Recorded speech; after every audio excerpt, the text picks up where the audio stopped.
అమెరికాలోకి అక్రమ ప్రయాణ కథలు ఒక్కొక్కటిగా బయటపడుతున్నాయి.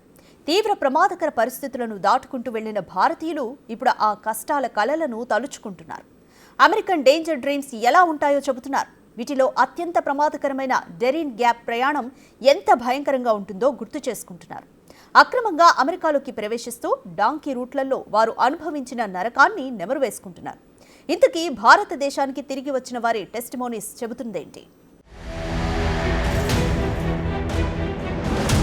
అగ్రరాజ్యంలో జీవితం అంటే అదృష్టం ఉన్నవారికే దక్కే అవకాశం. దీనికోసం ప్రాణాలకు తెగించడానికి కూడా వెనుకాడరు కొంతమంది. డాలర్లు సంపాదించి పరువు పరపతి ఆస్తిపాస్తులను కూడబెట్టుకోవటానికి అగ్రరాజ్యమే ది లాస్ట్ డెస్టినేషన్ అనుకుంటారు. ఇలా తమ బతుకులను మార్చే డ్రీమ్స్ కోసం ఎంత ప్రమాదకరమైన మార్గాన్నైనా ఎంచుకుంటారు. పుట్టిన గడ్డపై ఆస్తులమ్ముకునో అప్పులు చేసు ఎలాగైనా అమెరికాకు చేరుకోవాలనుకుంటారు. కొందరు చట్ట ప్రకారం నిబంధనలు అనుసరించి అమెరికా చేరుకుంటే ఈ మోజులు, మరికొందరు మాత్రం డాంకీ రూట్ పట్టుకుని అక్రమ మార్గాల్లో ముందుకెడుతున్నారు. అయితే ఈ మార్గాల్లో అమెరికా చేరుకుంటే ఎలా ఉంటుందో తాజాగా అమెరికా నుండి భారత్ చేరుకున్న బాధితులు చెప్తున్నారు.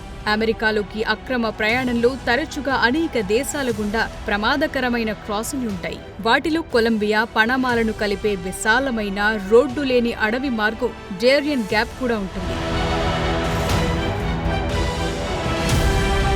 ఈ డాంకీ రూట్ ద్వారా అమెరికాలోకి ప్రవేశించే ప్రయత్నంలో పనామా, మెక్సికోలోని ప్రమాదకరమైన భూభాగాలను దాటడానికి లక్షలు చెల్లించాల్సి వస్తుంది. దక్షిణ సరిహద్దు నుండి యుఎస్లోకి 2 ప్రధాన అక్రమ ప్రవేశ మార్గాలున్నాయి. వాటిలో ఒకటి నేరుగా మెక్సికో ద్వారా ఉండగా మరొకటి అత్యంత ప్రమాదకరమైన డాంకీ రూట్ డేరిన్ గ్యాప్. ఇందులో అనేక దేశాలను దాటటం, దట్టమైన అడవులు, ఎత్తైన కొండలు, సముద్రాలతో సహా ప్రమాదకరమైన భూభాగాలను దాటుకుంటూ వెళ్లాల్సి ఉంటుంది. ఈ మార్గంలో వలసదారులు అమెరికా చేరుకోవటానికి ముందు విమానాలు, టాక్సీలు, కంటైనర్ ట్రక్కులు, బస్సులు, పడవల ద్వారా ప్రయాణం చేయాల్సి ఉంటుంది. ఇందులో Qatar, Brazil, Peru, Colombia, Panama, Nicaragua, మెక్సికోల నుండి కొనసాగుతుంది.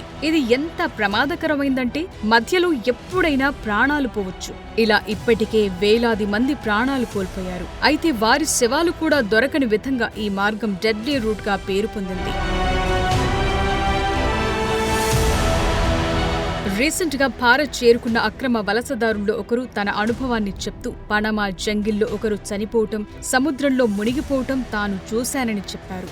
తన ట్రావెల్ ఏజెంట్ తనను మొదట యూరప్కు తీసుకెళ్తానని, ఆపై మెక్సికోకు తీసుకువెళ్తానని హామీ ఇవ్వగా తన డాలర్ డ్రీమ్స్ కోసం 42 లక్షలు వెచ్చించినట్లు చెప్పారు. ఇక ఈ మార్గంలో అన్నం దొరకటం మహా పండుగలా ఉండేదట. ఎప్పుడో ఒకసారి అన్నం దొరికేది. ఒక్కోసారి తినటానికి ఏమీ దొరకదు. తెచ్చుకున్న బిస్కెట్ల వంటి తేలికపాటి ఆహారాన్ని జాగ్రత్తగా వాడుకోవాలి. 15 గంటల సుదీర్ఘ పడవ ప్రయాణం, అత్యంత భయంకరమైన అడవిలో 40 నుంచి 45 కిలోమీటర్లు నడక ప్రయాణం నరకాన్ని చూపిస్తుందని వీళ్లు చెప్తున్నారు. ఇంకో వ్యక్తి చెప్పిన అనుభవంలో భయంకరమైన అనుభవాలు బయటకొచ్చాయి. ఈ వ్యక్తిని మొదట ఇటలీకి, ఆపై లాటిన్ అమెరికాకు తీసుకెళ్లారు. దారిలో ఆ వ్యక్తికి సంబంధించిన 35,000 రూపాయల విలువైన బట్టలు దొంగతనానికి గురయ్యాయి. అయినా వెనక్కు వెళ్లే ఛాన్సే ఉండదు. ప్రాణం పోయినా ముందుకే వెళ్లాలి. ఇక పంజాబ్లోని గురుదాస్పూర్ జిల్లాకు చెందిన 36 ఏళ్ల జస్పాల్ సింగ్ జనవరి 24న తనను అమెరికా సరిహద్దు గస్తీ బృందం బంధించిందని చెప్పారు. మాకు సంకెళ్లు వేసి ప్రయాణమంతా మా కాళ్లను బంధించారని అన్నారు. సంకెళ్లను అమృత్సర్ విమానాశ్రయంలో తెరిచినట్లు వెల్లడించారు. ఈ వ్యక్తి బ్రెజిల్లో 6 నెలలు గడిపిన తరువాత సరిహద్దు దాటి అమెరికాలోకి వెళ్లారు. అక్కడ అతన్ని అమెరికా సరిహద్దు గస్తీ బృందం అరెస్టు చేసింది. పనామా అడవిలో ఒకరు చనిపోవటాన్ని, మరొకరు సముద్రంలో మునిగిపోవటాన్ని గుర్తు చేసుకున్న ఇతడు మెక్సికో చేరుకునే ముందు తన ట్రావెల్ ఏజెంట్ యూరప్ గుండా తీసుకెళ్తానని అన్నట్లు తెలిపాడు. ఇక ఈ మార్గంలో డేరిన్ గ్యాప్ మధ్యలో 18 కొండలు దాటాల్సొచ్చింది. ఇక్కడ ఎవరైనా జారిపడితే బతికే అవకాశం ఉండదు. ఇక ప్రయాణంలో ఎవరైనా గాయపడితే వారిని వదిలి వెళ్లిపోవాల్సిందే. అలాంటి వారిని చావుకు వదిలేసి మిగిలిన వాళ్లు ముందుకు కదులుతారంతే. ఈ డేరియన్ గ్యాప్ అనేది దట్టమైన రెయిన్ ఫారెస్ట్, చిత్తడి నేలలు, కొండలతో కూడిన 97 కిలోమీటర్ల విస్తీర్ణంలో ఉంటుంది. అలస్కా నుండి అర్జెంటీనా వరకు విస్తరించి ఉన్న ఒక ప్రయాణ వ్యవస్థలో ఇది పాన్ అమెరికన్ హైవేని బ్రేక్ చేసే ప్రదేశం. చాలా ప్రమాదకరంగా ఉండే ఈ ప్రాంతం దాని తీవ్రమైన భూభాగానికి, కఠినమైన వాతావరణానికి నిదర్శనం. ఇక్కడ మౌలిక సదుపాయాలు లేకపోవటం వల్ల చాలా కాలంగా ఈ ప్రాంతాన్ని ఎవ్వరూ వాడట్లేదు. కానీ అమెరికాకు చేరుకోవాలనుకునే అక్రమ వలసదారులకు ఇది ఒక అనివార్యమైన ద్వారంగా మారింది. ఈ డేరియన్ గ్యాప్ ను దాటేవారు నిటారుగా ఉన్న పర్వతాలు, బురదతో కూడిన చిత్తడి నేలలు, వేగంగా ప్రవహించే నదులు, ప్రమాదకరమైన వన్యప్రాణులను దాటుకుంటూ వెళ్లాలి. ఈ అడవి విషపూరిత పాములు, జాగ్వార్లు, ప్రాణాంతక కీటకాలకు నిలయం. అయితే అంతకంటే ప్రమాదకరమైన ముప్పు ఈ మార్గాన్ని నియంత్రించే క్రిమినల్ ఆర్గనైజేషన్స్ ఉంటుంది. స్మగ్లింగ్ నెట్వర్కులు, మాదక ద్రవ్యాల కార్టెళ్లు, సాయుధ సమూహాలు ఈ మార్గంలో ప్రయాణించే వారిని దోచేస్తారు, వారిపై హింసకు దిగుతారు. ఈ డేంజరస్ డాంకీ రూట్ ఎంత ప్రమాదకరమంటే ఏ క్షణం ఏం జరుగుతుందో కూడా తెలియకుండా ఉంటుంది. స్మగ్లర్లు, మాఫియా ముఠాల మధ్య వలసదారులు తీవ్రమైన పరిస్థితులను ఎదుర్కోవాల్సి ఉంటుంది. ఇప్పుడు ఇలా వెళ్తున్న వారి సంఖ్య నానాటికి పెరిగిపోవడం కూడా ఆందోళనకు గురిచేస్తుంది. ఒక్క మరణాలే కాదు, పర్యావరణం పరంగానూ ఇది చాలా ప్రమాదకరమైంది. ఏది ఏమైనా అక్రమ వలసలను అరికట్టాలనే ట్రంప్ నిర్ణయాన్ని భారత్ కూడా స్వాగతిస్తోంది. అమెరికాలోకి అక్రమంగా ప్రవేశించడానికి ప్రయత్నించే చాలా మంది భారతీయులు డాంకీ మార్గం అని పిలిచే డేరియన్ గ్యాప్ మార్గం గుండానే వెళతారు. ఇందులో Panama, Costa Rica, L Salvador, Guatemala వంటి మధ్య అమెరికా దేశాలకు ప్రయాణిస్తారు. ఇక్కడ వీసాలు సులభంగా లభిస్తాయి. అక్కడి నుండి వాళ్లు మెక్సికోకు వెళ్లి ఆపై అమెరికాలోకి ప్రవేశించడానికి ప్రయత్నిస్తారు. అయితే ఇంతటి ప్రమాదకరమైన క్రాసింగ్ కోసం $1,000 వసూలు చేసే క్వైట్లు అంటే మానవ స్మగ్లర్లు సహాయం చేస్తారు. కఠినమైన వీసా నిబంధనల కారణంగా అమెరికాకు డైరెక్ట్ విమాన మార్గాలు కష్టతరం కావటంతో ఈ పద్ధతి బాగా పాపులర్ అయింది. స్మగ్లర్లు, మాఫియా ముఠాలు, వ్యవస్థీకృత నేర సిండికేట్లు ఈ వలసదారులను సద్వినియోగం చేసుకుంటున్నాయి. ముందు వారికి సురక్షితమైన మార్గం నుండే తీసుకెళ్తామని హామీ ఇచ్చినా చివరికి ప్రాణాంతక పరిస్థితుల్లోకి నెడతారు.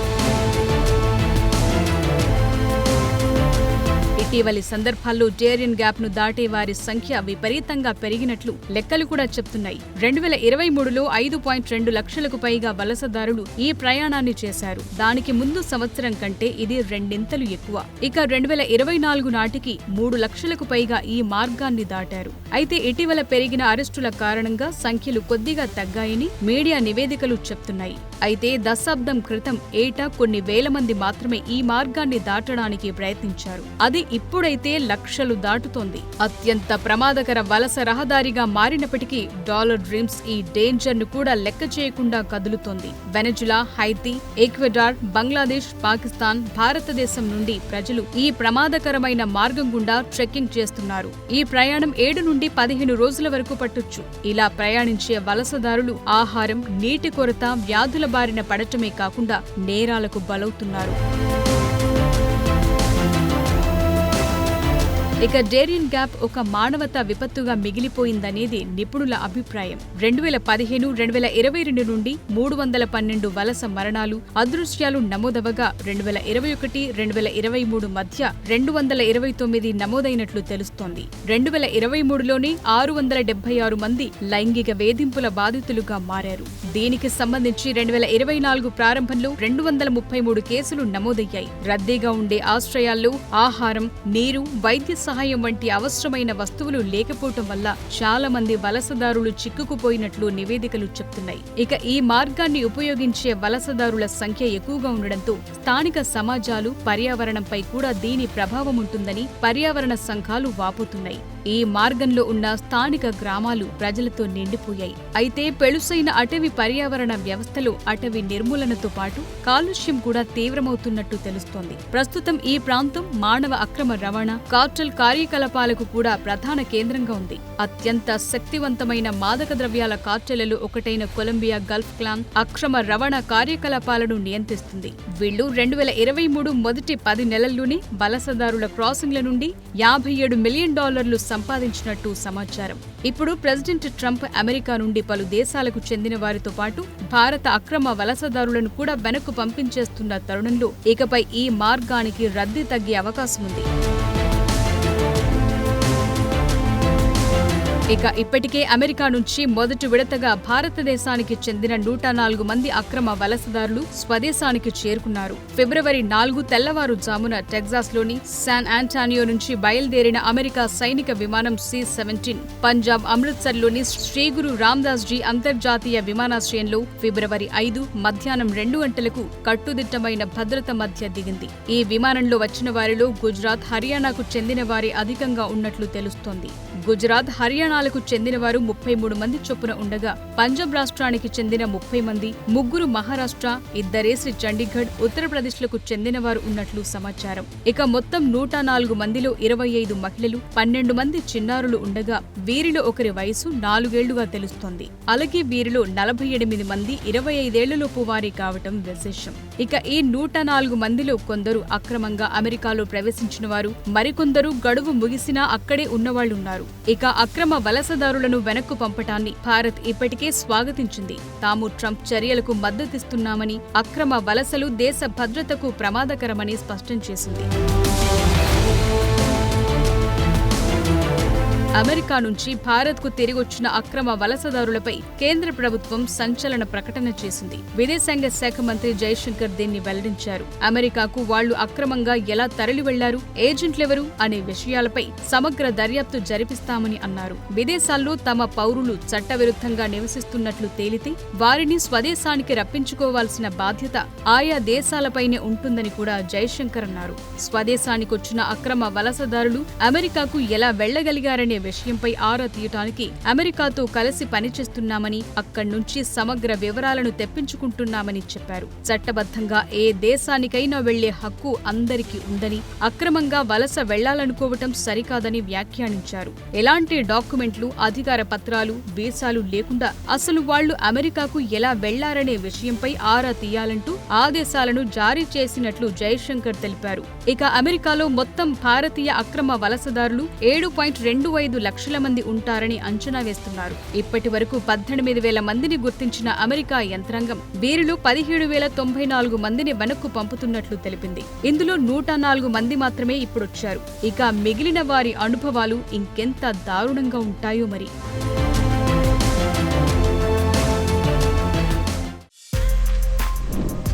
For more videos like this, subscribe Big TV channel.